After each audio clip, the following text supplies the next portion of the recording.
और हमको कह रहे हैं कि हम माई बहन मान योजना का फॉर्म क्यों भर रहे हैं, डंके की चोट पे भरेंगे।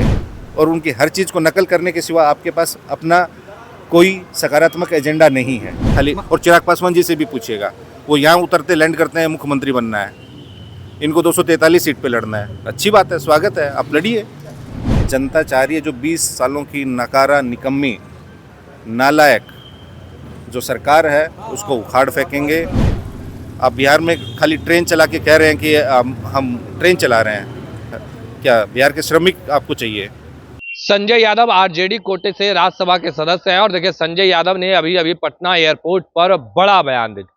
देखिए चिराग पासवान और जीतन राम मांझी को भी खूब सुना रहे, पर मुख्यमंत्री नीतीश कुमार पे भी हमलावर हो गए हैं। मुख्यमंत्री नीतीश कुमार को लेकर भी उन्होंने बड़ी बात कह दी है। वो तमाम बयान हम आपको सुनवाएंगे कि किस तरीके से संजय यादव मुख्यमंत्री नीतीश कुमार को लेकर, चिराग पासवान को लेकर, जीतन राम मांझी, ललन से तमाम लोगों को लेकर अपनी बातों को रख रहे थे और किस तरीके से जवाब दे रहे। सबसे पहले आप वो पूरा बयान सुनिए। महिला संवाद के नाम पे उड़ा देते हैं और हमको कह रहे हैं कि हम माई बहन मान योजना का फॉर्म क्यों भर रहे हैं, डंके की चोट पे भरेंगे, महिलाओं को सम्मान देंगे, उनकी उन्नति और आर्थिक प्रगति के लिए हमारे नेता तेजस्वी जी प्रयास करते रहेंगे। 17 साल से तो आपको ये भी नहीं सूझा था कि सामाजिक सुरक्षा पेंशन, वृद्धा पेंशन जो आप 400 रुपये दे रहे थे 17 साल से, उसमें बढ़ोतरी करनी चाहिए या नहीं करनी चाहिए? उस पर भी तेजस्वी यादव जी ने आपको नींद से उठाया, आप तो कुंभकर्णी नींद सोए हुए थे। तो तेजस्वी यादव जी का जो विजन है, उनकी दृष्टि है, रोड मैप है, उनका ब्लूप्रिंट है, वो नई सोच के हैं, नए जमाने के हैं। तो उनकी हर चीज़ को आप कॉपी और उनकी हर चीज़ को नकल करने के सिवा आपके पास अपना कोई सकारात्मक एजेंडा नहीं है। महागठबंधन में और दल शामिल होने की बात चल रही है कि और दल शामिल हो रहे हैं, जेएमएम और महागठबंधन में क्या हो रहा है, क्या होगा, वो आपके समक्ष आएगा। लेकिन आप ये समझ लीजिए, प्रतिदिन लाखों बिहारवासी और हमारी लाखों माताएं बहनें महागठबंधन में शामिल जरूर हो रही हैं। चिराग की पार्टी और मांझी जी की पार्टी में सीटों को लेके आपस में ही तकरार दिख रहा है। देखिए, भारतीय जनता पार्टी और जनता दल यूनाइटेड ने पिछली बार क्या सम्मान दिया था इन दोनों को, अभी भी कुछ नहीं मिलने वाला। प्रतिदिन उनका अपमान करते हैं ये लोग, प्रतिदिन दोनों एक दूसरे को कुछ कहते हैं, प्रतिदिन वो अपने आप को मुख्यमंत्री का उम्मीदवार बताते हैं। परसों भी मुजफ्फरपुर में बताया, तो उसमें तो भारतीय जनता पार्टी के और जनता दल यूनाइटेड के लोग बताएंगे कि उनका आपसी मसला क्या है। लेकिन इतना जान लिया, हमारा जनता के साथ मजबूत गठबंधन है। जनता चाह रही है जो 20 सालों की नकारा निकम्मी नालायक जो सरकार है उसको उखाड़ फेंकेंगे। इन्होंने बिहार को बेरोजगारी का, गरीबी का, पलायन का, महंगाई का केंद्र बना दिया है। देश में सबसे अधिक आबादी युवाओं की बिहार में है, देश का सबसे युवा प्रदेश है बिहार। देश में जनसंख्या के आधार पर देश का तीसरा सबसे बड़ा राज्य है बिहार, यानी हर 10वां भारतीय बिहारी है। लेकिन प्रति व्यक्ति निवेश में नरेंद्र मोदी जी ने क्या दिया बिहार को? प्रति व्यक्ति आय में बिहार कहाँ है? साक्षरता दर में बिहार कहाँ है? गरीबी में बिहार कहाँ है? प्रति व्यक्ति बिजली की खपत में बिहार कहाँ है? प्रति व्यक्ति कितने किलोमीटर सड़कें हैं, वहाँ बिहार कहाँ है? तो ये जो आंकड़े हैं नीति आयोग के, भारत सरकार के, उसमें स्वयं ये सरकार देखे कि 20 सालों की भारतीय जनता पार्टी और जदयू की सरकार और 11 सालों की डबल इंजन की केंद्र सरकार ने बिहार को क्या दिया है। हमारे नेताजी कह रहे हैं ना कि विक्ट्री चाहिए बिहार में और फैक्ट्री देंगे गुजरात में। आप 11 साल का नरेंद्र मोदी जी के प्रधानमंत्री बनने के बाद एक तुलनात्मक आप आंकड़ा दीजिए कि आपने बिहार में कितना निवेश किया है और गुजरात में कितना निवेश किया है। आप बिहार में खाली ट्रेन चला के कह रहे हैं कि हम ट्रेन चला रहे हैं, क्या बिहार के श्रमिक आपको चाहिए? मुख्यमंत्री नीतीश कुमार चुनावी भाषण शुरू कर दिए और मुख्यमंत्री नीतीश कुमार सभा में जा रहे हैं, हाथ जोड़ रहे हैं। मुख्यमंत्री जी बिना लिखा हुआ भाषण आपने आखिरी बार कब सुना था? मीडिया से उन्होंने आखिरी बार संवाद कब किया था? जन संवाद उन्होंने कब किया था?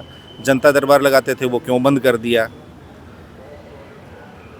तो मुख्यमंत्री जी ने तो 2020 के चुनाव में पूर्णिया में कह दिया था कि ये मेरा आखिरी चुनाव है, तो 2020 का उनका आखिरी चुनाव था। तो इसमें कहाँ प्रचार कर पाएंगे इस चुनाव में? फॉर्मूला कब तक सेट हो जाएगा महागठबंधन में? मांझी ने कहा है कि हम 243 सीटों पर अपनी तैयारी कर रहे हैं, क्या लगता है कि वो ना वो तैयारी कर रहे और ना कभी 243 पे लड़ेंगे। वो खाली आप लोगों की खबरों में बने रहने के लिए ये देते रहते हैं, बयान देते रहते हैं कि लोग भी जाने कि हाँ यार जीतन राम मांझी जी भी एक केंद्रीय मंत्री हैं, उनके विभाग से संबंधित आपने कभी उनका बयान सुना है? चिराग पासवान जी के बयान विभाग से संबंधित आपने कभी कोई बयान सुना है? केंद्रीय मंत्री ललन सिंह जी हैं, कभी उनके बयान विभाग, जिस विभाग के वो भारत सरकार के मंत्री हैं, उससे संबंधित कभी बयान सुना है?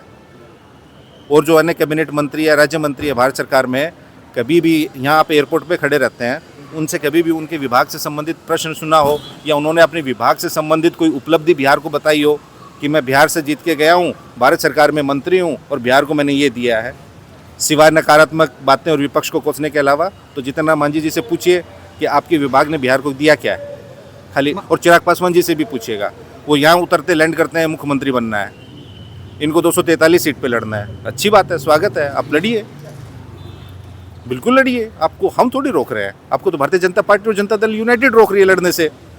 हम तो कह रहे हैं आप लड़िए, लेकिन साथ में आप इतने समय से केंद्र में भी मंत्री हैं, आपने अपने संबंधित विभाग से बिहार को क्या दिया उसका जिक्र अवश्य करना चाहिए। हमेशा नकारात्मक बात नहीं करनी चाहिए। सीटों का फॉर्मूला कब तक सेट हो जाएगा महागठबंधन में? आप बता दीजिए क्या फार्मूला होना चाहिए, कब तक होगा? जानकारी कब तक मिलेगा? आपके पास आ जाएगा। हाँ, बड़े भाई की भूमिका में राजद अभी भी बिहार की सबसे बड़ी पार्टी है। 2020 में भी सबसे बड़ी पार्टी थी, 2015 में भी सबसे बड़ी पार्टी थी, 2005 में भी थी, 2000 में भी थी, 1995 में भी थी। राष्ट्रीय जनता दल तो जनता का आशीर्वाद है, सहयोग है, समर्थन है, प्यार है, तो सबसे बड़ी पार्टी। मुख्यमंत्री को लेकर के हामी भरने पर लोग कह रहे हैं कि तेजस्वी के नाम की हामी नहीं भरी जा रही है। देखो भैया, मुद्दा है कि बिहार में सबसे अधिक गरीबी क्यों है, बिहार में देश में सबसे अधिक बेरोजगारी है तो बिहार में क्यों है, बिहार के 4 करोड़ लोग बिहार से बाहर काम के लिए पलायन क्यों करते हैं, बिहार में उद्योग धंधे क्यों नहीं है, बिहार में गुणवत्तापूर्ण शिक्षा क्यों नहीं है, बिहार में बेहतर स्वास्थ्य सेवा और सुविधा क्यों नहीं है, इलाज के लिए बाहर लोग क्यों जाते हैं। बिहार का मुद्दा ये है।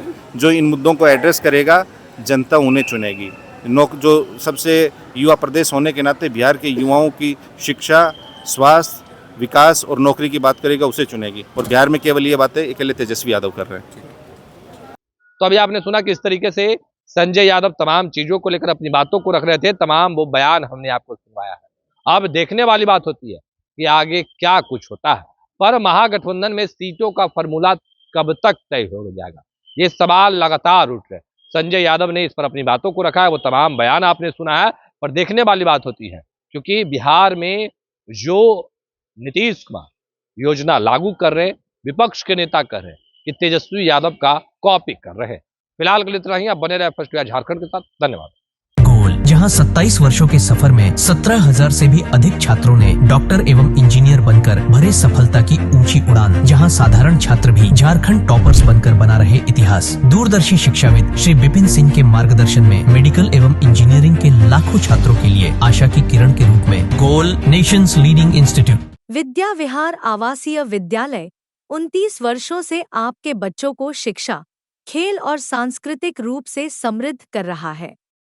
बिहार के पूर्णिया में स्थित हमारा 40 एकड़ का हरा भरा परिसर और 27 एकड़ का खेल मैदान एक ऐसा वातावरण प्रदान करता है जहां विद्यार्थी न केवल पढ़ाई में बल्कि हर क्षेत्र में आगे बढ़ते हैं।